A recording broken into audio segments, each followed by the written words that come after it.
Je sais que pour que quelqu'un retienne une idée, il faut une phrase impactante. Tu donnes des banalités, on retiendra que des banalités et on oubliera les banalités. Et c'est pour ça que je pense que les rencontres doivent se faire organiquement sur l'entrepreneuriat. Plus l'IA arrivait, plus j'ai fait en sorte de construire un business qui reposait le moins possible sur des gens et le plus possible sur des systèmes et de l'IA. Quand on arrive à avoir des leads, on est là au bon moment sur le mailing. Et forcément, avec la quantité, tu es toujours là au bon moment. Et à toi de jouer tes codes en fait. C'est comme on dit que le système est un jeu et à toi de jouer des règles.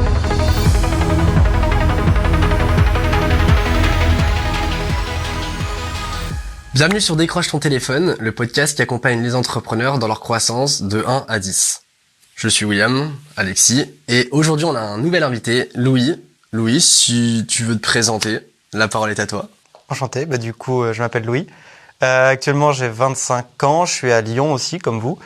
Et du coup moi aujourd'hui j'ai plusieurs business, notamment mon business de cœur et que j'ai depuis longtemps, c'est une agence de marketing pour les clients. Donc je fais tout ce qui est tunnel de vente, publicité Facebook, pas trop Google, mais sinon tout ce qui est aussi gestion des réseaux sociaux.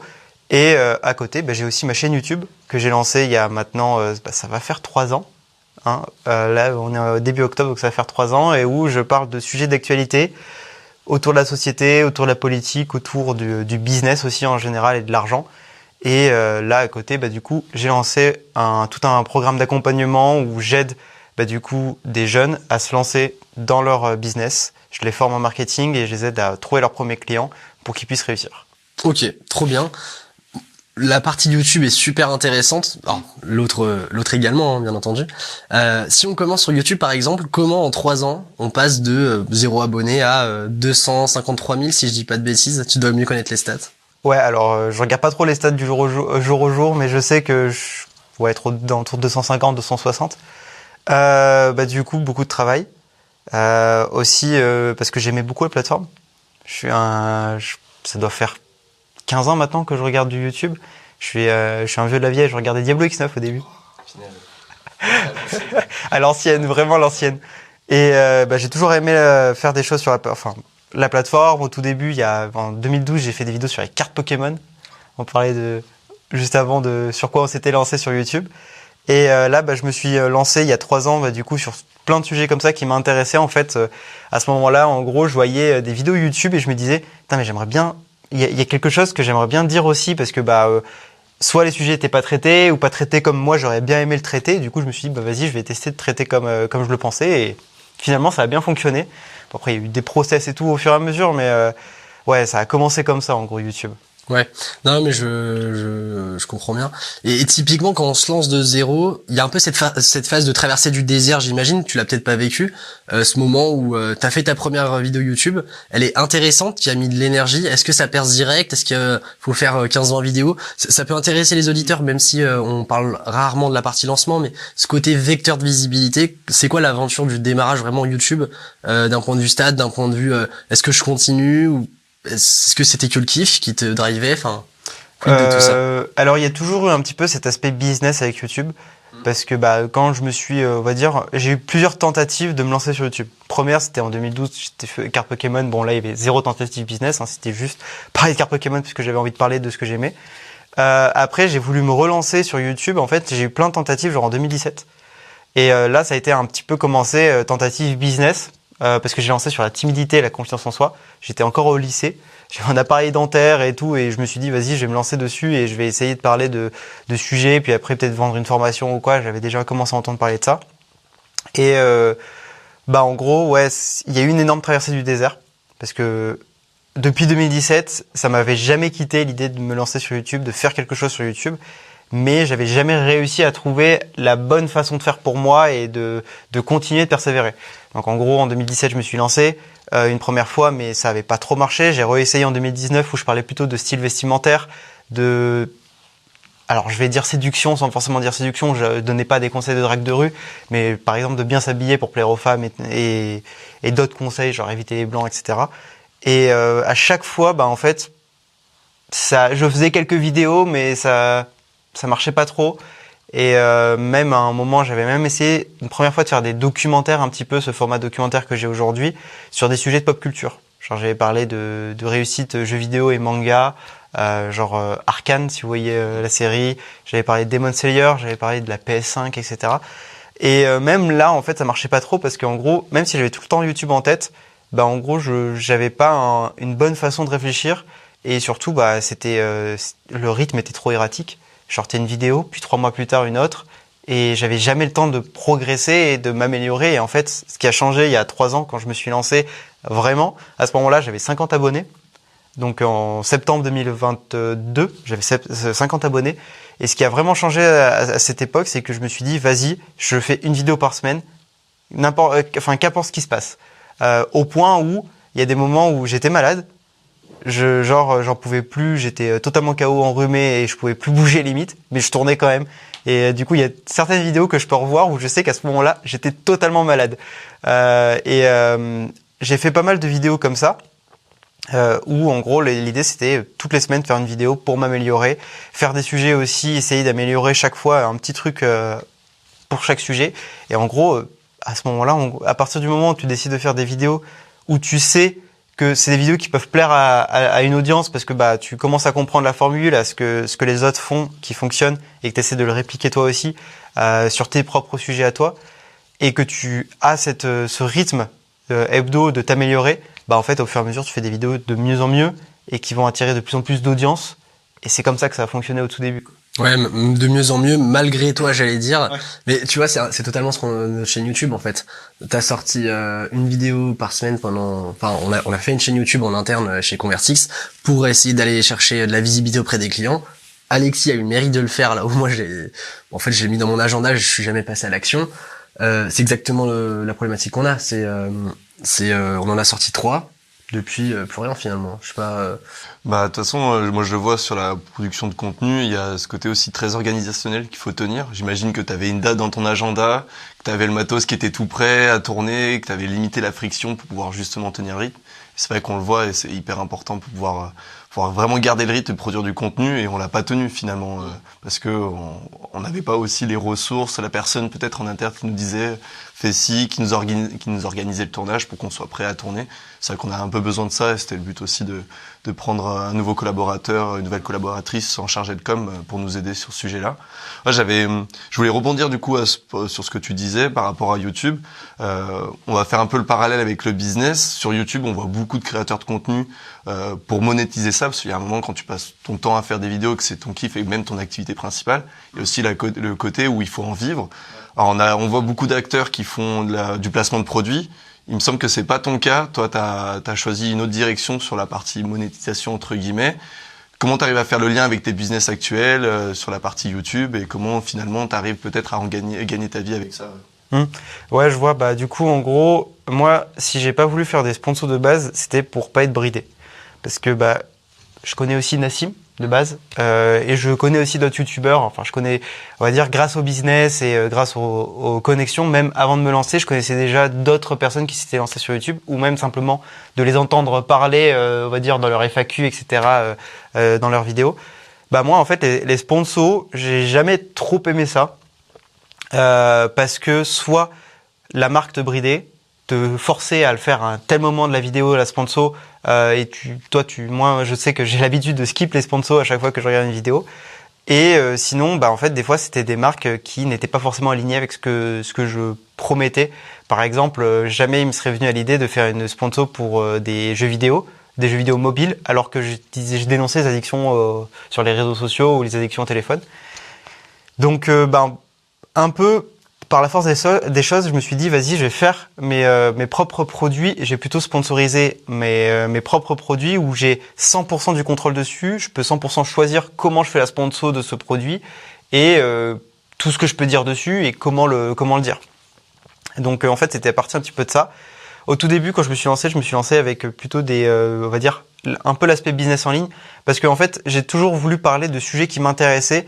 Et quand je me suis lancé sur YouTube, je me suis dit, je vais parler plutôt à mon profil philosophique plutôt que profil, on va dire, avatar comme on connaît, etc. Je me suis pas dit, vas-y, mon avatar, il a entre 20 et 25 ans, il pense ci, il pense ça. Non, je me suis plutôt dit, moi, j'ai cette vision du monde. Genre, en plus, en 2022, c'était un peu après les élections présidentielles, etc.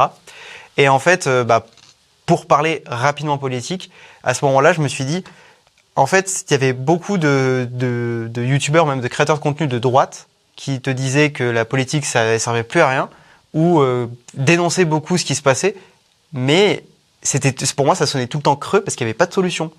Ils disaient jamais rien. En fait, c'était cette frustration de dire ouais, il se passe n'importe quoi, mais ok, on fait quoi? On se serre les coudes. Mais merci, se serrer les coudes, ça fait pas grand-chose.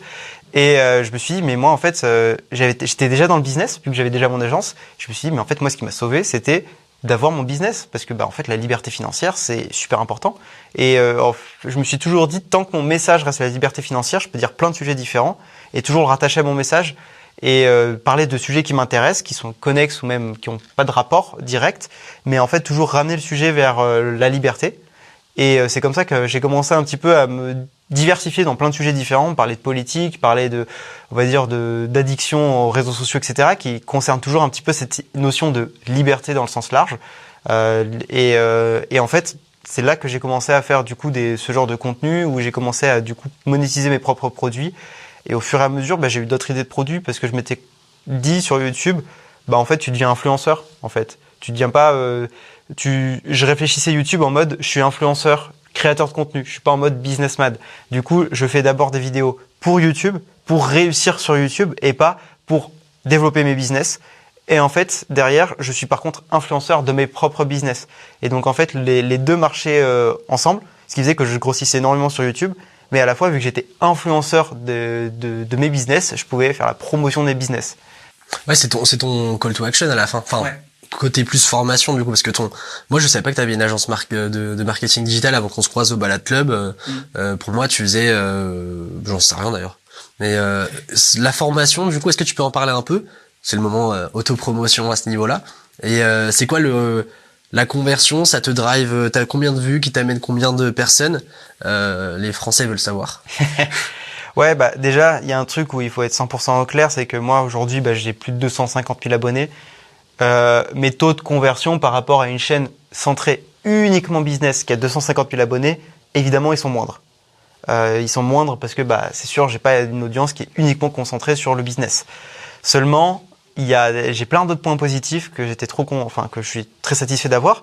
C'est déjà, j'ai attiré des gens qui n'étaient pas intéressés par le business de base, qui n'y connaissaient rien et qui n'auraient jamais cliqué sur une vidéo comment lancer un business ou comment devenir riche ou les 5 erreurs à éviter si tu veux lancer quelque chose. En fait, ils étaient attirés par d'autres contenus de ma chaîne et ça les a amenés à s'intéresser au business.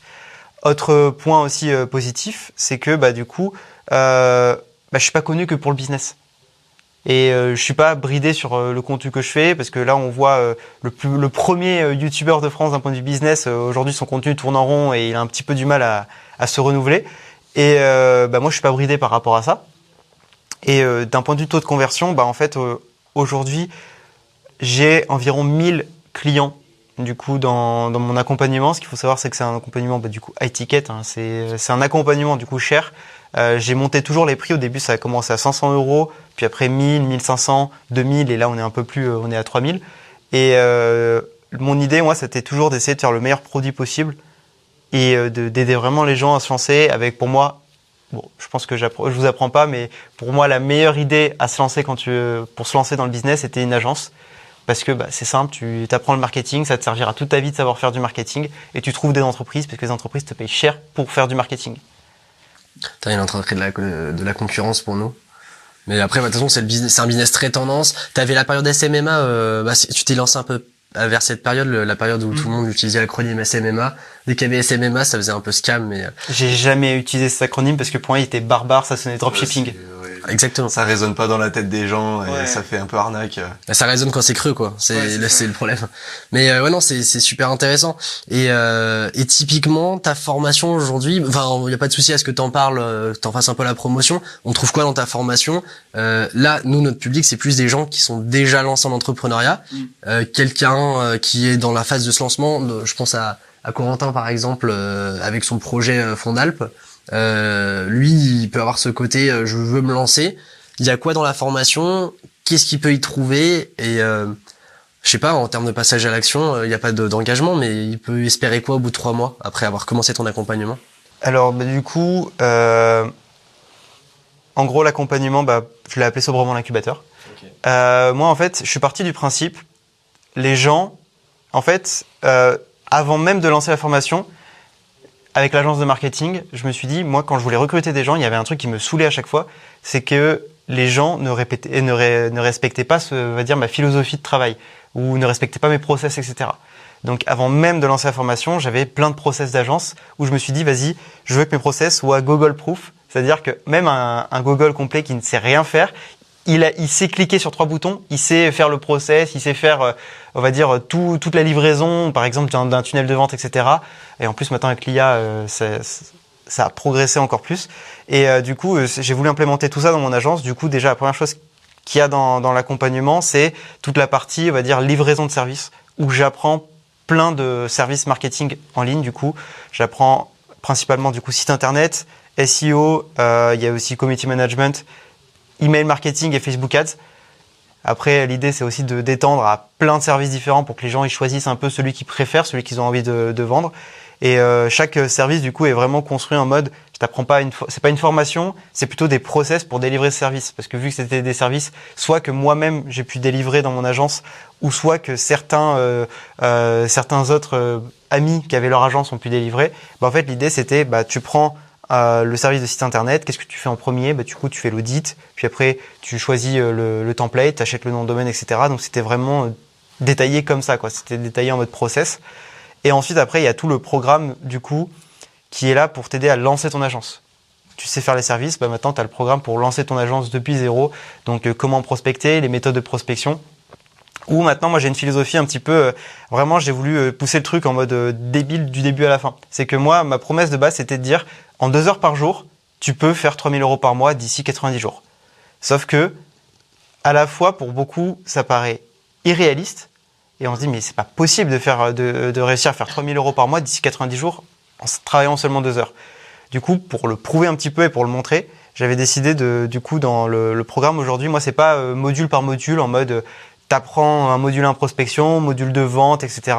Moi, c'est vraiment jour par jour. Et du coup, le programme dedans, c'est tu suis chaque jour, t'as un jour, et dedans, t'as 3 missions, par exemple, genre prospecter 10 personnes, t'as envoyé 3 messages, t'as faire le bilan de ton cold email, etc.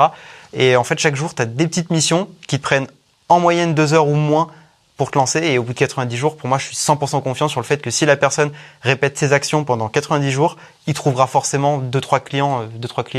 Tu vends un site à 1500, t'en vends 2 par mois, ça y est, t'es à 3 000 € par mois, quoi. Donc, c'est assez facile pour quelqu'un de se lancer et de faire ses chiffres. C'est plus compliqué de grossir, de faire du 10 000, 15 000, 30 000. Mais pour faire 3 000, ça casse pas 3 pattes à un canard. Et après, il y a tout l'aspect, on va dire, IA, où dedans, moi, j'ai développé toute mon IA dedans, donc d'un point de vue automatisation, etc. Comment, on va dire, faciliter les process, faciliter la création du coup de messages de prospection, faciliter du coup l'envoi des messages, etc. Et puis derrière, toute la partie accompagnement, où on pousse vraiment cet aspect accompagnement parce qu'on a remarqué qu'en fait, le plus important pour se lancer, c'est des fois, en fait, c'est le manque de discipline. C'est aussi pour ça qu'il y en a qui n'arrivent pas à se lancer même en 2 heures par jour, c'est qu'ils manquent la discipline et pendant 2 heures, ils revoltent, ils pensent à autre chose, ils jouent à Dofus au lieu de lancer un business, ou ils jouent à Minecraft. Et donc ouais, il y a tous ces aspects accompagnement où en gros, même juste l'aspect accompagnement, je pourrais en parler pendant des heures parce qu'il y a plein de choses qu'on met en place pour pousser l'accompagnement des élèves, quoi. Ouais, et t'as le KPI aussi, enfin le côté gamifié de voir c'est un modèle de récurrence, soit que tu encourages, sauf la partie peut-être site internet, mais quoique il y a peut-être les sites par c'est abonnement. plutôt c'est un produit porte d'entrée, site internet. Ouais. Tu vends un site internet puis après tu vends du SEO. Oui, tu vends tout ce qui va bien avec. T'as ce côté le KPI qui augmente quand tu lances une activité. On avait beaucoup ça au début. T'as l'indicateur de ce que tu rentres par mois qui fait qu'augmenter et t'as de l'adrénaline. Tu veux toujours plus et c'est comme un jeu. Ça, c'est sûr que ça rend addict. Hein. Du coup, tu nous parlais de ta formation, en quoi elle consistait et comment elle pouvait accompagner justement les personnes qui voulaient se lancer dans le business. Toi, de ton côté, sur la création de cette formation, justement, comment t'as fait? Est-ce que tu t'es inspiré d'autres contenus qui existaient déjà? Est-ce que tu l'as vraiment conçu, genre pour toi, si jamais tu débutais? Explique-nous un petit peu comment ça s'est passé. Ouais, il y a eu un petit peu cette méthode hybride. Ouais, déjà, savoir ce qui fonctionne, enfin ce qui se faisait déjà sur le marché, par rapport aux formations dans le domaine, etc. Il y a aussi beaucoup d'évolutions. Là, je suis à la V4, du coup, V3, V4, je change un petit peu tous les ans. Ça va faire 3 ans là que j'ai lancé la formation et je l'update vraiment régulièrement. Et il y a vraiment eu cet aspect au début. Je me suis dit, vas-y, je vais faire. Déjà, j'ai toujours eu cette idée de faire ce que je voulais avoir. Et au fur et à mesure, je me suis aussi adapté un petit peu aux élèves, à ceux qui étaient dans la formation, parce que au début, je pensais que j'avais fait la meilleure formation possible. Et puis je vois qu'en fait, les gens ils se prennent la tête et sur des détails qui étaient insupportables. Genre, vas-y, il faut que je fasse mon site internet, mais il a toujours pas prospecté seule personne. Il sert à rien ce site. Et du coup, au fur et à mesure, c'est ça. J'ai voulu faire la formation qui aidait le mieux quelqu'un à se lancer. J'ai compris de plus en plus les problématiques des gens, là où ils buguaient et là où ils arrivaient plus facilement à se lancer. Et c'est comme ça que j'ai construit au fur et à mesure, en fait, de tests, d'erreurs, et aussi au fur et à mesure que mes process évoluaient et ma façon de faire du business évolue, parce que au fur et à mesure, il y avait de plus en plus de personnes qui réussissaient, qui faisaient des bonnes réussites au sein du programme. Par exemple, la première version, je parlais quasiment pas des sites internet, parce que moi, je m'étais pas lancé sur les sites internet. J'avais réussi sans les sites internet, et au fur et à mesure, en fait, je remarquais que les sites internet c'était le plus viable pour un débutant complet de se lancer. Du coup, j'avais voulu en rajouter les sites internet, trouver quelqu'un qui pouvait faire la formation sur le site internet, parce que moi, vu que j'en avais jamais fait, j'étais pas capable, et d'améliorer au fur et à mesure la formation pour vraiment que la personne puisse se lancer. Ok. Et du coup, donc ça c'est la partie formation. Tu disais que tu avais aussi ton agence. Ouais. C'est ton business de base d'ailleurs, du coup. Là, pareil, la petite histoire. Comment tu t'es lancé? Qu'est-ce que tu as fait au début pour trouver tes premiers clients? Et après, on rebondira un peu plus sur le passage de scale. Peut-être que tu as recruté aussi aujourd'hui. Tu t'es entouré aussi de collaborateurs. Explique-nous un petit peu comment tu as lancé ça. Alors l'agence, je l'ai lancée en 2019. Du coup, ça date maintenant. Je l'ai lancé, en gros, à ce moment-là, en fait, je l'ai lancé un petit peu par défaut. Je voulais pas lancer une agence. En fait, je l'ai lancé parce que, comme j'avais dit, en 2017, je m'étais lancé sur YouTube. Ça n'avait pas trop fonctionné. Et en fait, je m'intéressais toujours au business. Toujours au business en ligne, à tout ça. Et du coup, j'accumulais plein de compétences, plein de connaissances surtout. Et j'essayais des choses, mais qui ne fonctionnaient pas. Et en fait, à des moments, je voyais par exemple j'étais sur un groupe, Facebook avec d'autres entrepreneurs, et il y avait une demande de quelqu'un qui cherchait un monteur vidéo pour monter sa formation. J'y connaissais rien en montage. Et je me suis dit, vas-y, je le prends. Et je me suis fait mes premiers 1 000 € grâce à ça. J'avais testé aussi entre-temps le dropshipping, et du coup, je commençais à comprendre un peu mieux les rouages du business.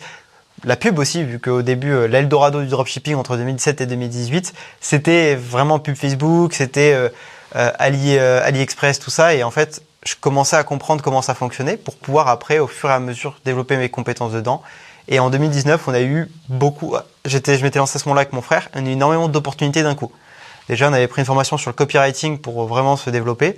Moi, j'avais fait mon stage chez une boîte, du coup, e-commerce, peut-être que vous connaissez, c'est Bonne Gueule. Oui.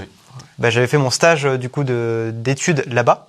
Et j'avais vraiment vu que Bonne Gueule, c'était intéressant parce que c'était un peu le mix entre contenu, création de contenu et un produit à vendre. Et moi, j'étais arrivé au moment où ils voulaient se lancer dans les pubs et vendre des lead magnets, du coup, vendre des PDF, enfin, pas vendre, plutôt donner des PDF à télécharger pour récupérer l'adresse email et puis après leur vendre des vêtements. Et c'est moi qui avais lancé ces stratégies de base chez Bonne Gueule. En plus, vu que je m'y connaissais, c'est là que j'ai vraiment découvert le marketing et je me suis dit, j'adore ça. Je veux faire du marketing. Et au fur et à mesure, j'ai trouvé d'autres clients avec mon frère. C'est vraiment tombé un peu par la force des choses. On avait par exemple un ami d'enfance qui s'était lancé formation en espagnol. Et on allait le voir pour lui demander si ça ne dirait pas qu'on t'aide à faire marketing. Et après, on a eu vraiment toute l'histoire autour de la rencontre de Nassim pourrait être un épisode entier sur Nassim, qui était un plus gros client à l'époque. On a aussi, à travers mon frère qui avait été allé dans des séminaires d'entrepreneurs, il avait rencontré du monde. Et ça, c'est peut-être le premier conseil que je peux donner si on veut se lancer ou quoi, c'est rencontrer des gens dans des séminaires, coworking, etc. On s'est rencontrés dans son coworking, hein. Et de rencontrer des gens. Et en fait, plus on parlait à des gens, plus en fait on voyait qu'ils avaient un problème d'un point de vue marketing, des choses que nous on savait faire. Et on s'est dit, vas-y, pourquoi pas, on peut leur proposer de le faire. Et c'est comme ça qu'on s'est lancé dans l'agence. En fait, l'agence est venue un petit peu en mode structurer ce qu'on faisait déjà, plutôt qu'on s'est dit, vas-y, on lance une agence de base. Et quand on s'est lancé à ce moment-là, on a pris plein de clients. On avait plein de clients où on avait pris un pourcentage du coup. On en avait environ 5 ou 6, je me rappelle plus trop à l'époque. Et 5 ou 6 clients où on avait pris un pourcentage et on faisait tout leur marketing à la place et eux ils s'occupaient du coup de développer leur création de contenu et tout leur contenu sur leur plateforme et ils étaient la tête d'affiche du coup du business.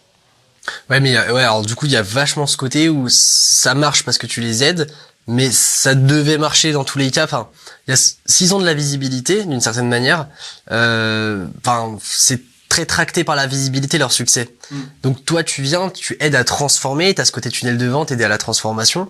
Mais enfin, comment dire, ça marcherait dans tous les cas. Enfin, tu vois, il y a ce côté de visibilité où quand t'es une star, dans tous les cas, ça marche. Tout ce que tu touches devient de l'or, non? Enfin, Bah ouais, non.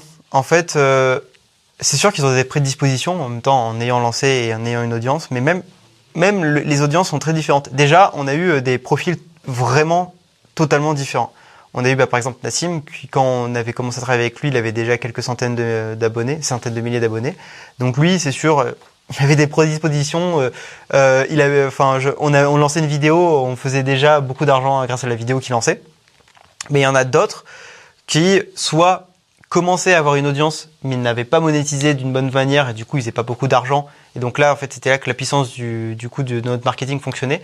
Par exemple je pense à une cliente qui faisait de la séduction pour femmes et avant qu'on travaille avec elle du coup en 2019 elle commençait à avoir une grosse traction, elle commençait à avoir 100 000 abonnés sur YouTube, elle faisait je crois 2-3 000 euros par mois, ce qui est rien par rapport au nombre d'abonnés. On a commencé à faire 30 000. Donc à ce moment-là, vraiment, il y a une vraie puissance sur le marketing. Il y en a d'autres aussi. Il y en a un qui s'était lancé pendant le Covid, qui faisait des formations pour le piano, pour apprendre à faire du piano. Et en fait, lui, il avait personne. Personne le connaissait. Il s'est lancé que via Facebook, que via la publicité Facebook. Donc là aussi, tu vois, il n'y avait pas d'audience de base. On est arrivé, on a fait tout le marketing et lui, il a eu le temps après de développer son audience. Ok, et donc là c'est vraiment, quand tu dis 0, c'est pas d'abonnés sur YouTube, il y avait rien du tout. Et là aujourd'hui il en est où? Enfin, c'est quoi les étapes? Qu'est-ce que vous mettez en place? Alors c'est peut-être justement la potion magique qu'il faut pas révéler, mais qu'est-ce que vous mettez en place et il en est où aujourd'hui du coup après tout ça? Alors il faut savoir que nos méthodes de travail ont beaucoup évolué au fur et à mesure des années. Genre ce qu'on mettait en place en 2020, 2021 ou 2022, c'est pas du tout pareil de ce qu'on met en place maintenant. Entre-temps, par exemple, il y a eu quelque chose qui a beaucoup évolué dans le business en ligne, c'est les formations et tout cet univers-là, c'est beaucoup, j'allais dire enrichi, mais c'est beaucoup développé sur l'aspect on vend de plus en plus cher. Les formations sont devenues de plus en plus chères. Avant, en 2021, moi je vendais des choses, c'était une page de vente 500 euros. Maintenant, c'est 3 000, 5 000 euros des formations en moyenne, plus ou moins cher des fois. Et en fait, du coup, nos stratégies ont un petit peu évolué et aussi ma façon de travailler et ma façon de voir le business a énormément évolué au fur et à mesure des années. Avant, je faisais que le marketing et le copywriting. Maintenant, j'ai vraiment cette vision 360 où on va dire que je structure plus un business et je structure plus la partie marketing et vente plutôt que faire du marketing et de la vente. Je sais pas si tu vois un petit peu la différence. T'es monté d'opérationnel à stratégique. Ouais, stratégie et poser des systèmes et notamment grâce à l'IA maintenant qui facilite énormément tout ce qui est production de contenu. C'était vraiment de me dire maintenant en fait je veux faire des systèmes qui peuvent être antifragiles, qui peuvent se développer aussi et qui permettent de faire qu'une boîte tourne tout le temps et peut se développer et s'adapter aussi à toutes les situations. Et du coup, donc t'as délégué l'opérationnel concrètement sur la partie agence? Ouais, sur l'agence, je fais plus du tout d'opérationnel. Maintenant, moi, je me concentre uniquement sur ma chaîne YouTube et sur l'aspect stratégique du business. Et du coup, la délégation, comment ça s'est passé? À qui tu l'as fait? Est-ce que ça c'est des plein temps, des freelances? Comment ça s'est passé aussi la transition de je suis tout seul, je gère ça avec mon frère et puis là maintenant j'ai tout délégué? Comment s'est passé un peu ce passage? Alors déjà, par rapport à mon frère, ce qui s'est passé, c'était que en 2022, entre 2021 et 2022, fin d'année 2021, en fait, avec Nassim, on a explosé tous les records, on a fait beaucoup d'argent. Et en fait, il y a eu la question avec mon frère, est-ce qu'on s'associerait pas avec Nassim? Parce qu'à ce moment-là, il y avait quelques projets qui étaient lancés. Il y avait un projet de complément alimentaire dans les cartons, de salle de sport. Et il y avait cette idée de, en fait, autant se focus que sur Nassim parce que c'était celui qui rapportait le plus de chiffres dans l'agence et il y avait rien qu'avec lui plein de projets à faire. Moi, j'ai pas voulu. Mon frère, il s'est dit vas-y, go s'associer. Moi, à ce moment-là, je me suis dit que c'était l'opportunité de me lancer sur YouTube et de me lancer tout seul. Parce qu'en fait, comme je disais, hein, tout se rejoint un petit peu. J'avais envie de me lancer sur YouTube depuis longtemps, mais vu qu'il y avait l'agence aussi à côté, j'avais pas forcément trop le temps, même les moyens ou les ressources. Et je me suis dit à ce moment-là, c'est le moment, je me lance tout seul de mon côté. J'en profite, je crée mon truc. Et Valentin, lui, du coup mon frère, il s'est associé avec Nassim. Et donc à ce moment-là, j'étais tout seul dans l'agence parce que mon frère, il a décidé d'arrêter pour s'associer. Donc j'ai repris l'agence, j'ai arrêté avec beaucoup de clients aussi parce que ça se passait pas forcément, on va dire, on gagnait pas assez et au bout d'un moment, faut faire des choix, faut couper des choix court terme pour pouvoir avoir plus de temps pour se lancer sur le long terme, se développer et du coup, j'ai commencé à développer l'agence par moi-même et en fait, depuis ce moment-là et même avant, on a fait plein de recrutements et j'ai fait plein d'erreurs possibles en recrutement. J'ai recruté des potes, et j'ai recruté des gens qui étaient que je me suis dit vas-y, je vais sauver leur vie en leur montrant le business en ligne. Ils sont des pages blanches, je vais les former, ils vont devenir des bêtes. Ils étaient bêtes. Et j'ai recruté des alternants, on a recruté des salariés et j'ai failli en recruter d'autres. Et en fait, j'ai fait plein d'erreurs. Et pour moi, en fait, au fur et à mesure, je me suis dit que il y avait plein de choses qui me plaisaient pas dans cette manière de faire et signe du destin, il y a eu l'IA qui arrivait en même temps et plus l'IA arrivait, plus j'ai fait en sorte de construire un business qui reposait le moins possible sur des gens et le plus possible sur des systèmes et de l'IA. Aujourd'hui, j'ai une équipe très réduite. On est en gros pour un gros volume, on est une quinzaine, mais c'est pas à plein temps, c'est que des freelances. J'ai deux associés pour l'agence. Sur le business lui-même de formation, je suis tout seul. Mais sur l'agence, j'ai deux associés, donc on est 3. Et on va dire que c'est le noyau dur qui travaille H24. Les autres, ils travaillent pas H24. C'est soit des commerciaux, du coup, qui sont payés à la commission, ou soit des gens qui travaillent, on va dire, à mi-temps ou quoi. Et l'association, comment ça se fait que tu t'es associé avec d'autres personnes? C'est à l'opportunité? Tu recherchais vraiment des associés à ce moment-là? Comment ça s'est passé un peu? Alors, l'association s'est passée parce que moi, déjà, je voulais pas faire d'opérationnel. Je voulais l'agence, fallait qu'elle se développe. Et moi, je pouvais pas être dans l'opérationnel pour cette agence. Et le meilleur moyen, c'était d'avoir des gens qui étaient hypés par le projet et qui, eux, aussi le considéraient comme leur bébé et qui voulaient le développer. Et le mieux, c'est de recruter des CEO ou quoi. Et en fait, l'idée de l'association à ce moment-là était devenue simple parce que je connaissais déjà, c'était mon prestataire de base qui faisait mes publicités Facebook, qui lui voulait développer cette partie agence structurée. Moi, je voulais l'arrêter l'opérationnel et plutôt aller dans le stratégique. Et donc en fait, lui, il savait pas forcément comment faire la stratégie et la structure. Moi, je savais comment le faire, mais je voulais pas faire l'opérationnel. Donc on s'est un peu retrouvés, on va dire, ensemble en mode, c'est le meilleur compromis. Et le troisième est aussi arrivé parce que en fait il me remplaçait sur tout ce que l'associé Facebook Ads pouvait pas faire. Il était bon d'un point de vue créatif, d'un point de vue faire des pubs, mais tout ce qui était automatisation, qui était création de process, etc., on va dire de la tech, il était beaucoup moins capable. Et donc c'est là où le troisième associé est venu compléter tout ça parce qu'on l'a rencontré. De lui-même, en plus, c'est ça que moi ça m'a plu aussi, c'est que de lui-même il s'est dit les gars, je vais être associé. Ça c'est bien ça. Quand ça organise, de toute façon, les sites qui sont là pour faire des mises en relation de cofondateurs, souvent, ça peut peut-être marcher de temps en temps, mais moi souvent j'y crois pas. Hein. Il suffit de regarder notre histoire. Nous, on s'est rencontrés et on était potes. Et organiquement parlant, ça s'est fait. On a lancé un premier projet qu'on a cuté et on y est retourné. Donc c'est sûr. Ouais, vous avez commencé par quoi du coup? On avait une agence marketing avec du coup Romain justement que t'as croisé, où on était très 360 à l'époque. On faisait un peu de tout, mais quand tu fais tout, tu fais un peu de rien finalement. Nous c'est comme ça qu'on voyait la chose. On n'était pas très bon commercialement parlant. Au niveau production, on était sur des tarifs très bas. Enfin, il y avait pas tous les paramètres pour que ça marche. Et puis après, nous, on avait des enjeux aussi d'investissement immobilier à l'époque. On avait aussi décidé de s'associer, de sortir du freelancing pour aussi, aux yeux des banques, être beaucoup plus crédible, pouvoir investir dans l'immobilier. Et même ça n'a pas marché parce que les banques, finalement, c'était CDI ou rien à l'époque quand on s'est lancé. Donc, du coup, pour toutes ces raisons-là, nous, on a décidé de cutter et on a fait nos parcours chacun de nos côtés. Et aujourd'hui, avec la maturité qu'on a eue, nos expériences, et puis également nos objectifs actuels, c'est là où on s'est dit, on retente une aventure ensemble. Moi, au moment où on s'est associé, j'étais en freelance, ça marchait très bien, mais j'avais un peu un palier où j'avais atteint un peu un plafond, je savais pas trop comment en sortir, et c'était un peu devenu la routine. Et William aussi s'était relancé à plein de tubes dans son activité. Il y avait une dynamique sur son activité qui correspondait bien aussi à ma dynamique actuelle, et c'est là où on a décidé de se réassocier il y a 1 an, quoi. Ouais, parce que j'avais moi une boîte de recrutement, ça marchait super bien et en fait j'en ai eu plein le cul du recrutement.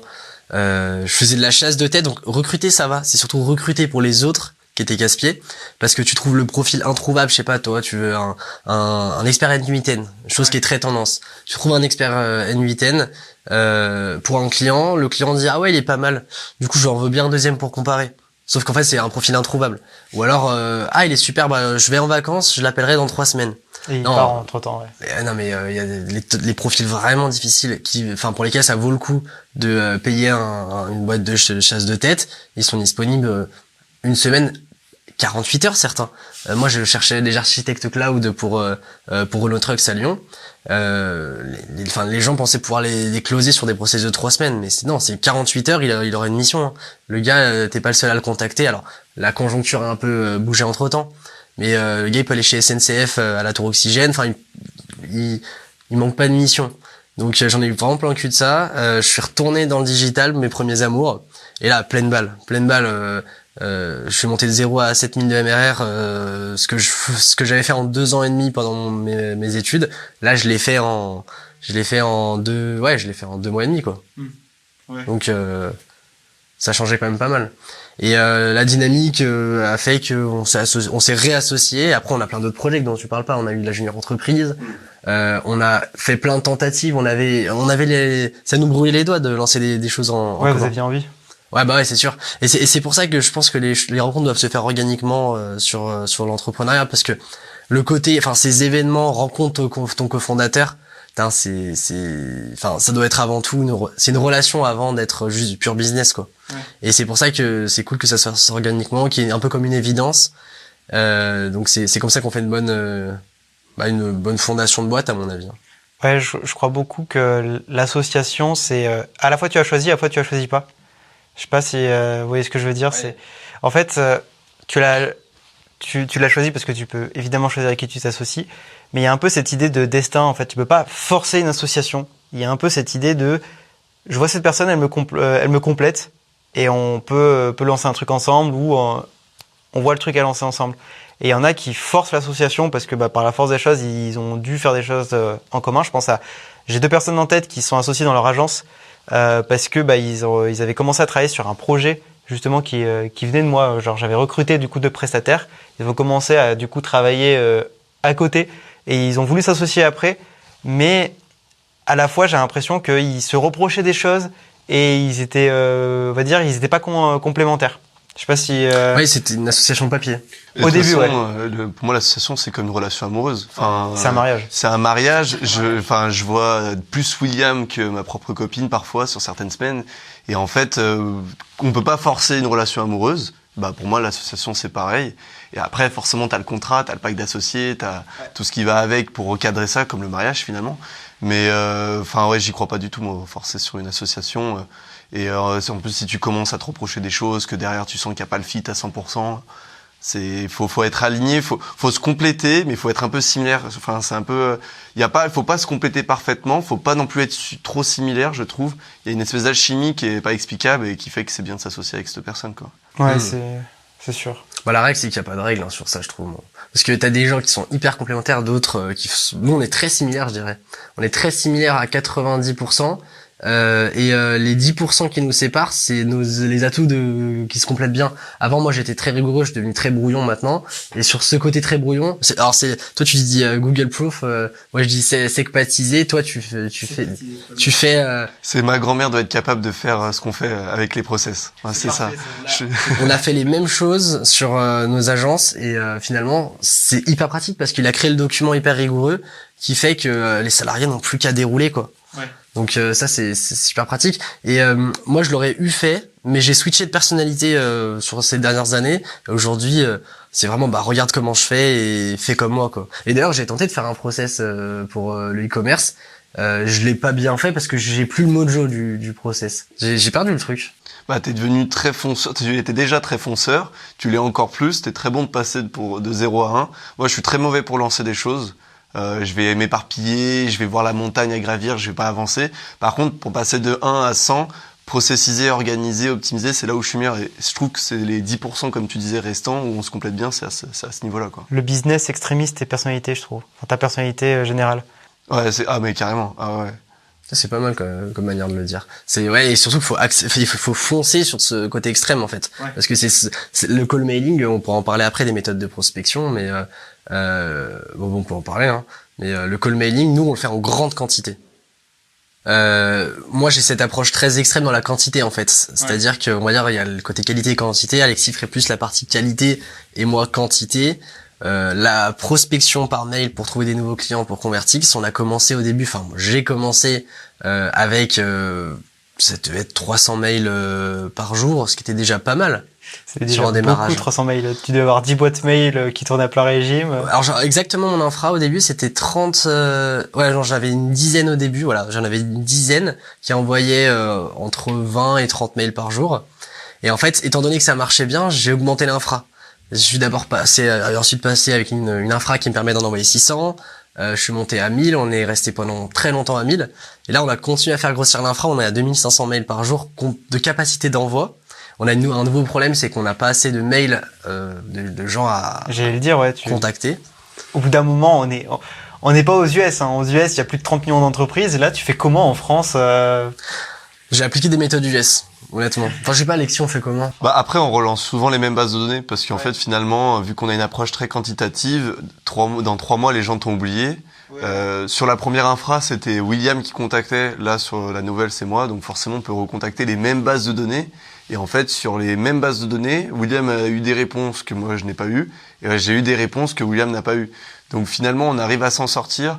Mais c'est vrai qu'on en a discuté et on aimerait quand même apporter un peu plus ce côté quali. Par exemple, en envoyant des ressources ou en faisant quelque chose d'un peu plus qui pousse un peu plus les gens à te contacter, parce que il y en a plein qui nous disent je vous mens pas, là d'habitude je réponds jamais, là vous venez au bon moment. En fait, c'est surtout ça, nous on arrive à avoir des leads parce qu'on est là au bon moment sur le mailing.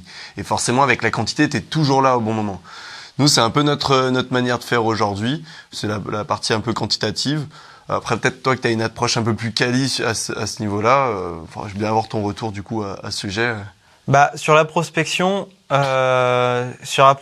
ouais, on va dire que d'un point de vue volume, j'ai toujours été limité par le volume parce que déjà business en ligne, vous parlez business physique, donc il y a déjà beaucoup plus de business physique. Business en ligne, c'est beaucoup plus limité d'un coup. Et moi en fait, quand j'ai compris qu'en gros le meilleur moyen d'avoir des clients, c'était quoi ? C'était tu fais 2-3 événements par an, tu rencontres des gens, tu leur parles, le courant passe bien, tu leur parles de marketing, ils sont là, putain mais ils pourraient m'aider à faire quelque chose. Et vu qu'il y a le contact physique entre temps qui a eu lieu, vu que vous êtes vus, et que c'est tellement aussi simple, on va dire, de prospecter, ou genre 3 événements par an, c'est quoi ? C'est 3 jours par an, 4 jours par an à la limite, et que derrière, ça me permet de signer à chaque fois 3-4 clients par événement. Vu que moi en plus je fais du volume, je prends peu de clients, mais qui me rapportent beaucoup chacun, parce qu'on prend des pourcentages et on prend des grosses parts, en fait, j'ai pas besoin de faire plus de prospection que ça. Pour moi, je trouve qu'en plus c'était le meilleur compromis de prospection de faire simplement des événements où en plus je suis chill, quoi. Je cherche pas les clients et ils viennent à moi. Et même maintenant, grâce à YouTube, en fait, YouTube sert de halo. Simplement, regardez, j'ai fait ça, je peux vous aider, quoi.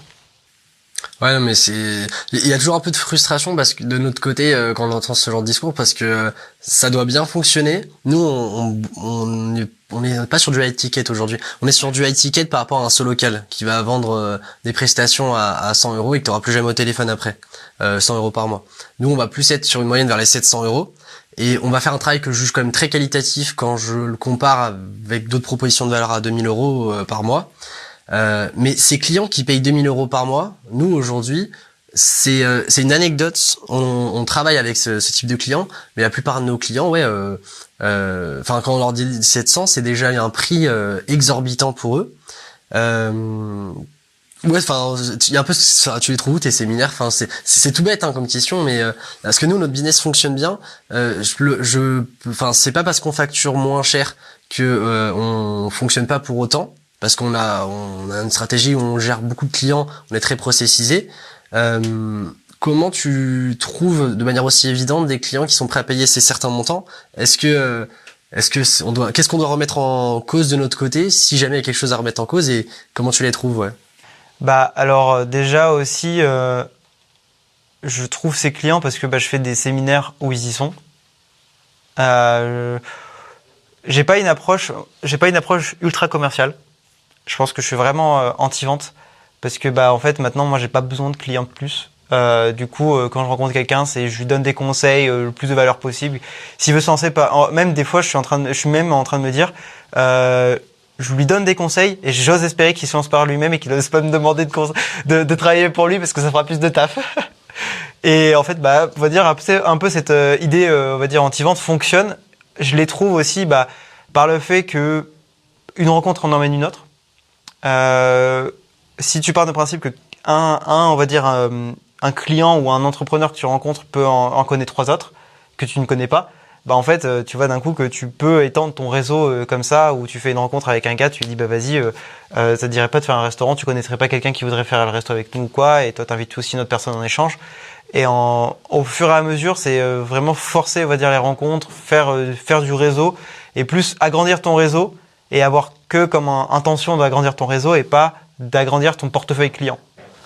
Et par la force des choses, ils viennent. Et puis même des fois, il y a des personnes, on va dire, je sais que je pourrais travailler avec elles si je leur demandais, si je leur posais la question, mais je le fais pas parce que il y a aussi cette idée. Je réfléchis d'abord aux relations humaines avant de penser au réseau. Et puis c'est sûr, en fait, par rapport à vous, je pense que je dois avoir 3 à 4 fois moins de clients, mais ça suffit amplement pour ce que je fais, quoi. Ok, ouais, mais tu vois, moi, dans cette approche networking, je vais peut-être passer pour un enfoiré en disant ça, mais il y a différents niveaux de gamme de réseau. Moi, je réfléchis à certains événements sur Lyon que toi aussi t'as pu couvrir, j'imagine, où tu te dis, mais tu dis, c'est la cour des miracles. T'as l'impression d'être, t'es à Pôle emploi, quoi. Mais il y a aussi le fait que je pense que développer un business en ligne et développer un business local est pas du tout pareil. Déjà, le fait de prendre des pourcentages et des gros pourcentages sur les clients, c'est possible parce que le business en ligne, c'est un business qui, à part l'e-commerce, mais même l'e-commerce dans une certaine mesure, tu es à 30-40% de marge et tu es en ligne. Donc tu te développes au national, l'international. Là, au business local, tu es aussi très vite limité par le local et tu peux le développer jusqu'à une certaine mesure. Après, il faut franchiser, etc. C'est beaucoup plus de coûts. Et même les personnes dans le business local ne te donneront pas facilement des pourcentages. Là où c'est beaucoup plus commun dans le business en ligne. Tu prends par exemple les commissions des closers, des commerciaux, ça peut aller de 10% à 20%. Un marketeur qui te fait tout ton marketing et qui te dit je prends 30% de tout l'argent de tout le profit que tu fais. C'est pas déconnant parce que c'est un petit peu les prix du marché, c'est un petit peu aussi toi la valeur que tu peux en retirer, parce que si la personne, tu sais que tu fais 10 000 euros tout seul et que la personne te dit en fait grâce à moi tu vas faire 50 000 euros, t'es bien contente que la personne te prenne 30% si tu fais 50 000 euros grâce à lui, quoi. Ça me fait penser aux clients là que t'avais accompagné sur lequel on était au pourcentage. C'est vrai que ton retour d'expérience n'était pas non plus si bon à la fin. Non, mais c'est vrai que je vois qu'il y a tout un monde dans le business en ligne où on n'est pas encore trop familier avec ça. Nous, on a commencé avec des artisans. J'étais paysagiste avant, j'ai démarré mon activité de freelance. Je faisais de la pub pour mon père qui était paysagiste aussi, du coup. Et en fait, on s'est beaucoup adressé à ces business locaux et on se rend compte que la proposition de valeur, c'est super alléchant ce que tu fais, mais on pourrait pas le faire sur les clients qu'on a actuellement. Ça ne marcherait pas, et la boîte, on pourrait pas la développer du tout si on faisait ça. Mais c'est vrai que moi, je me dis, tu vois, sur le résultat, le pourcentage, t'en as pas qui la mettent à l'envers ou t'as des réticences. Ça me paraît trop beau pour être vrai, tu vois, facturer au résultat derrière. En fait, facturer au résultat impose beaucoup de choses qui, même ceux qui facturent aujourd'hui, qui font une agence pour facturer au résultat, ne comprennent pas. Moi, j'ai été du coup dans les deux cas. J'ai été dans le cas de l'agence qui facturait un pourcentage en échange du coup de mes services. Et j'ai été aussi, grâce à ma formation, le gars qui a recruté une agence qui prenait un pourcentage pour développer l'agence pour moi. Donc j'ai eu les deux prises de position et j'ai compris que en fait, demander un pourcentage, ça demande aussi une rigueur et ça impose quelque chose d'un point de vue agence que peu d'agences qui prennent un pourcentage comprennent. C'est déjà, un pourcentage, c'est quand même quelque chose d'important pour une boîte. En entreprise physique, tu te prends pas 30%. Après, moi, je parle du profit. Donc, 30% du profit, c'est 30% de ce que l'argent, de ce que la personne gagne, c'est son bénéfice, quoi. C'est après les dépenses pub, c'est après du coup certains coûts logiciels ou les commerciaux ou quoi. Donc déjà c'est sur son profit, sur le profit pour faire tourner la boîte. Donc ça reste quand même cohérent dans cette mesure. Et en fait, en fonction de comment la personne a développé son business, si elle a un business qui est pas trop développé, elle aura beaucoup moins de réticence à prendre un pourcentage, à accepter un pourcentage qu'une personne qui fait déjà 200 000 euros par mois. 200 000 euros par mois, tu vas pas demander 30% de cette personne, quoi. Il y a aussi vraiment le niveau du business de la personne que tu as en face qui fait le pourcentage que tu vas demander. Ouais, ça me fait penser, là en ce moment je suis en train de discuter avec un gars qui est dans tout ce qui est impression textile, personnalisation t-shirt, et il veut créer un nouveau concept. Ça revient au pourcentage de l'association finalement. C'est un concept sur lequel tu auras des t-shirts je réfléchis comment ne pas trop en dire non plus, mais imagine des t-shirts faits sur mesure qu'on imprime à la demande, dropship print. Je sais pas si ça te parle ce terme. Non, c'est très dropship print, c'est on te l'imprime dès que tu l'as commandé. Tu l'as commandé, le produit n'existe pas, il n'a jamais été imprimé. C'est du print on demand du coup. Print on demand, voilà, juste inventer un mot. Ouais. Bon voilà, dropship print. Ça existe sûrement déjà. Et le sujet, c'est est-ce que on travaille avec cette entreprise qui va se lancer en mode prestataire avec un forfait X euros par mois, que ça marche ou que ça marche pas, ou on pourrait prendre un pourcentage, mais en fait un pourcentage ça revient un peu à s'associer dans le projet, prendre des parts, parce que si je prends ad vitam aeternam tant de pourcents, si je peux être au capital du projet, en fait ça peut être pertinent. Et en fait du coup je sais pas, là je suis en train de réfléchir pour me positionner sur ça. Je sais pas si on se met au capital ou si on prend un pourcentage. Faudrait voir ce qui est pertinent. Moi, sur les genres de projets comme ça où ils se lancent, où il n'y a pas de preuve du concept ou quoi, moi je n'aime pas du tout prendre de pourcentage parce que c'est trop aléatoire. Et en fait, après c'est aussi parce que je suis arrivé à ce stade, mais les projets qui se lancent, moi-même d'avoir lancé des projets, je sais que c'est compliqué des fois. Hein. Tu n'es pas rentable avant plusieurs mois. Des fois, tu travailles beaucoup dans le vent, le temps de lancer les choses. Et travailler au pourcentage, ça veut dire que tu fais pas de bénéf. En plus, c'est vraiment, on va dire, cette situation un petit peu bâtarde où t'as un pourcentage. Du coup, tu sais que si tu gagnes beaucoup, tu gagnes beaucoup. Sauf qu'au tout début, tu gagnes rien. Et aussi, t'as du coup pas le budget et t'as pas l'argent pour mettre une équipe ou pour mettre quelqu'un qui va travailler sur ce projet pour toi. Donc en fait, tu te retrouves dans un goulot d'étranglement où soit tu fais travailler quelqu'un de ton équipe pour développer ce projet, mais du coup tu perds de l'argent parce que tu dois le payer cette personne, ou soit tu travailles toi-même, mais du coup tu perds du temps et du focus que tu aurais pu mettre sur le développement de ta boîte. Et c'est pour ça que j'aime pas du tout cette situation. Et moi dans ton cas, je sais que je demanderai directement un fixe parce que en fait il y a tellement de facteurs qui rentrent en jeu. C'est que c'est pas parce que le projet a du potentiel que le projet va réussir. Aussi, on connaît pas forcément l'entrepreneur en lui-même qui veut lancer le projet de base, même si il est convaincant ou quoi. Ça reste dans tous les cas, un projet qui veut se lancer depuis zéro, il faudra forcément qu'il y ait une ou deux personnes qui se mettent à 100% dessus.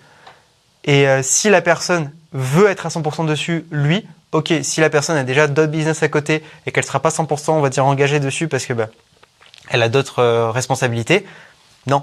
Ouais, la probabilité d'échec est trop importante. Ouais. Et puis t'as le risque aussi d'être associé, de prendre une part minime, parce que c'est lui qui amène le projet, mais te retrouver à faire 90% du travail parce que lui est sur d'autres projets, et te retrouver un petit peu en cul entre deux chaises, si je peux me permettre, à ce niveau-là, et d'être bloqué finalement, alors qu'une prestation, beaucoup plus de flexibilité. Si ça marche pas, on arrête la presta, et si ça marche, à la limite on fait quelque chose au pourcentage du résultat. Enfin, c'est vrai que ça se trouve, t'as débloqué la situation là, rien qu'avec avec ton intervention. Hein, mais... Je regarderai le podcast, je te dirai ce qu'on a fait du coup. Après, ça fait un petit moment que tu m'avais demandé, il faut que je réponde en fait. C'est un peu le filet d'Ottier là. Moi, je voulais revenir sur YouTube quand même parce que on en parlait pendant quand t'es arrivé. Finalement, tu as réussi. À un moment, t'as décidé de réussir. Tu vois, il y a ce côté. J'ai décidé de réussir. J'ai mis en place une rigueur.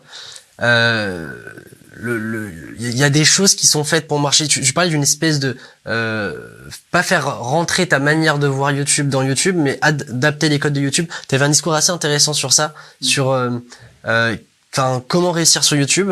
Et c'est à toi de t'adapter en tant qu'artiste. Enfin. Ouais. Tu nous disais un truc hyper intéressant sur ça. Ce serait intéressant que tu redéveloppes cet élément. En fait, les gens qui sont sur YouTube ont aussi beaucoup d'ego. Parce qu'il faut en avoir de l'ego pour vouloir se montrer à la caméra devant 30 000 personnes. Et en fait, à partir du moment où tu as de l'ego, il y en a qui veulent imposer leur code à YouTube. Et je vois beaucoup de chaînes de gens qui s'étonnent. Ils font des miniatures, des titres et des sujets qui leur plaisent, hein. Et ils s'étonnent après, mais de pas avoir des résultats en mode ouais, mais j'ai pas le nombre de vues nécessaire, YouTube me met pas en avant ou quoi. Et ils se plaignent entre guillemets de ce problème. Et en fait, sur YouTube, en gros, t'as les codes de YouTube et t'as ta vision.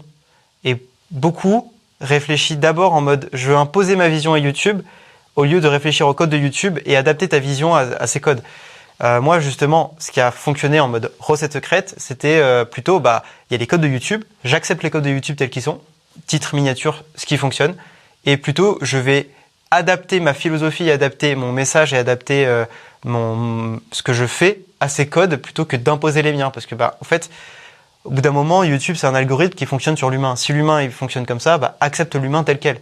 C'est bon, tu peux pas changer l'humain, il est comme ça. Et du coup, en fait, tu t'imposes pas, tu laisses les codes dicter ce que tu dois faire, et à toi de jouer de ces codes en fait. C'est comme on dit que le système est un jeu et à toi de jouer des règles. C'est le même principe en fait. Faut accepter les règles du jeu et jouer dessus. On va pas se plaindre que quand tu joues à Minecraft, tu perds de la vie quand t'as faim ou quoi, ou quand tu te fais taper par un creeper quoi. Ouais, c'est sûr. Mais ce côté clivant, ce côté petite phrase punchline que tu peux mettre de temps en temps, que même aujourd'hui t'en as mis 2-3, c'est naturel pour toi ou c'est dans les codes YouTube d'où ça vient? Est-ce que ça fait partie de la recette secrète? Je pense pas que ça fasse partie de la recette secrète. C'est pas, on va dire que c'est plus, je sais que pour que quelqu'un retienne une idée, il faut une phrase impactante. Tu donnes des banalités, on retiendra que des banalités et on oubliera les banalités. Et si on veut, on va dire, imposer ses idées, il faut imposer un message et il faut que les gens s'en souviennent. Et pour ça, déjà, moi, je pense pas que je suis un bon punchliner, si on veut. Je suis quelqu'un d'extrêmement mauvais en improvisation par rapport à mon frère ou quoi. Des fois, les punchlines, jamais tu me mets dans un rap contender parce que moi, je suis foutu. Moi, j'ai toujours en fait eu cette vision par rapport à YouTube. Ça dépend vraiment de ce que tu recherches avec YouTube. Tu vois, il y a un peu cette bataille avec YouTube des gens qui veulent imposer leur code, mais qui s'étonnent derrière de pas avoir des résultats. Ouais, mais c'est quoi les résultats que tu voulais? C'était imposer tes codes et tu te fais plaisir en imposant tes codes, ou c'était de réussir sur YouTube? Tu peux pas avoir le beurre et l'argent du beurre. Et c'est un peu ce combat du profit contre le prestige. Du profit, du coup, soit profit argent, monétaire, ou soit du profit vue et abonné, ou du prestige en mode, ouais, j'ai pas fait les codes, j'ai fait les miniatures et le contenu que je voulais, mais j'ai fait 100 vues. Ouais, mais tu vois, c'est pour nos chaînes YouTube, c'est un truc à optimiser pour Convertix, mine de rien. Moi, j'ai toujours eu tendance à faire des vidéos peut-être côté prestige, vraiment à ma manière. Et ouais, la seule fois où j'ai pas respecté cette règle et que j'ai vraiment appliqué les techniques YouTube du YouTube Game, j'ai envie de dire, bah c'est là où ça a marché. Donc C'est dans le call d'email. dans le quoi? Dans le call d'email. Ah non, je pensais vraiment c'était pour avoir 1000 abonnés sur Instagram. Ok, ouais. C'était une vidéo à l'époque. C'était j'avais pensé pour le SEO, donc pensé pour qu'on me trouve. J'avais fait la miniature un peu plus dans les codes. J'avais fait ce côté séquençage en petits chapitres pour avoir ce côté un peu gamifié, garder les gens en haleine. J'avais invité les gens à surtout attendre la 13e astuce parce qu'elle était vraiment incroyable. Et alors j'ai jamais regardé les stats si j'avais un pic à ce moment-là. Je m'y étais pas investi non plus à fond, mais tu vois, c'est intéressant parce que nous on a un vrai enjeu business à gagner de la notoriété avec YouTube. Aujourd'hui, on repose sur le levier de l'outbound essentiellement. C'est nous qui allons chercher nos clients à la main, et on aimerait justement mieux développer ce côté visibilité. Dans le passage de 1 à 10, c'est un vrai enjeu pour les entrepreneurs d'avoir une visibilité, une cohérence, une crédibilité. Le podcast nous en apporte peut-être un peu, mais pour aller chercher des nouveaux clients, on veut appuyer sur ça. Et le fait de capter les codes YouTube et de réussir à percer dessus, exemple tout bête, mais dans notre écosystème, il y a Théolion qui a beaucoup réussi sur ça, qui faisait beaucoup de contenu. Et finalement, aujourd'hui, il y a énormément de personnes qui essayent de faire pareil, mais un peu à leur sauce. Et nous les premiers. Hein.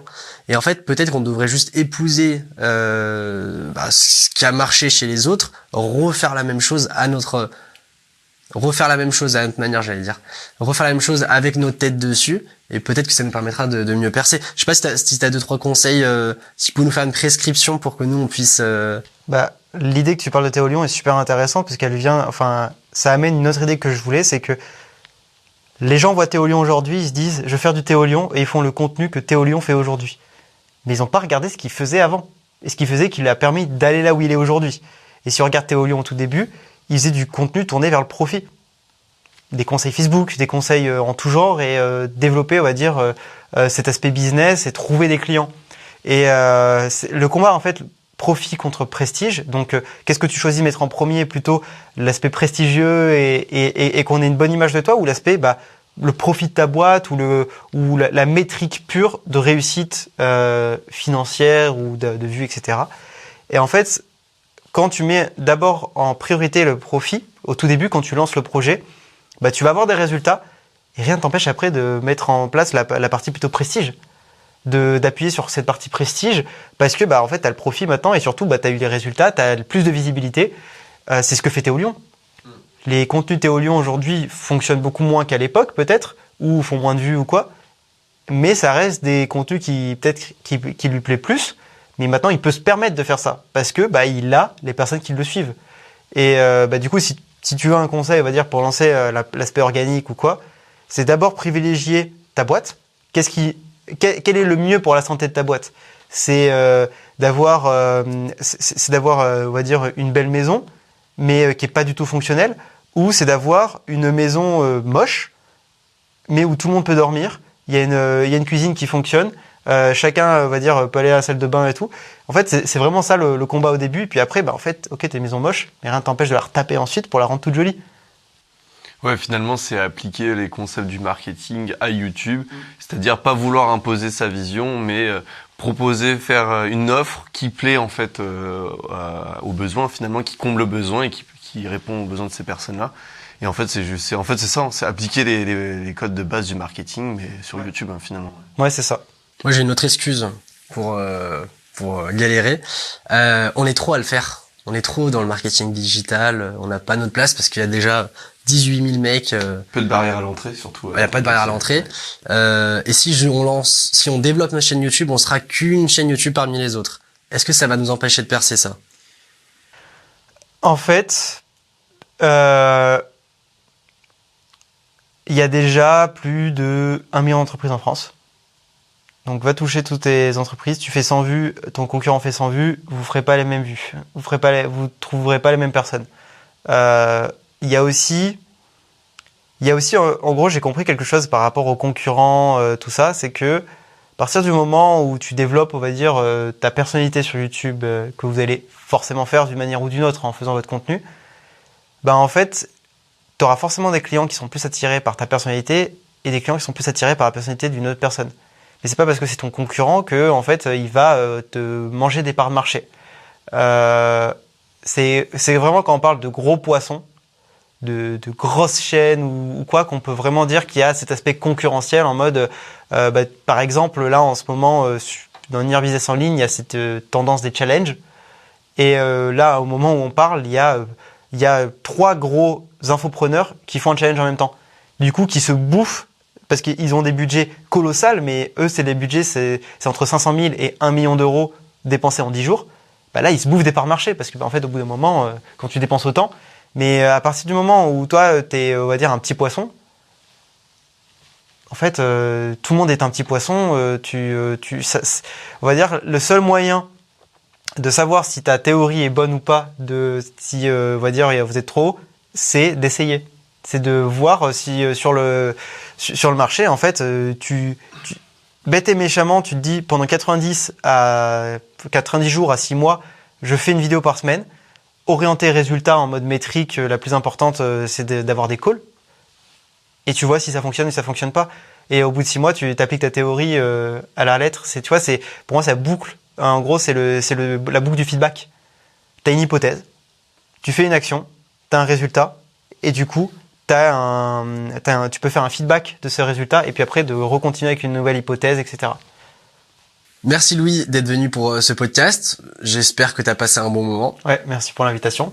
J'espérais bien qu'il allait répondre ça. Mais nous, on a passé un super moment également. J'espère que cet épisode vous a plu. On a abordé plein de sujets, vendre des prestations qu'on sait pas faire et apprendre en chemin, comment percer sur YouTube. On a parlé un peu de call mailing, c'était super. Si cet épisode vous a plu, vous pouvez vous abonner naturellement, ça fait toujours plaisir. Vous pouvez liker et commenter, surtout si vous n'êtes pas d'accord, ça pourra lancer des débats assez sympas. C'était Décroche ton téléphone, un podcast qui accompagne les entrepreneurs pour passer de 1 à 10. Et on se retrouve au prochain épisode.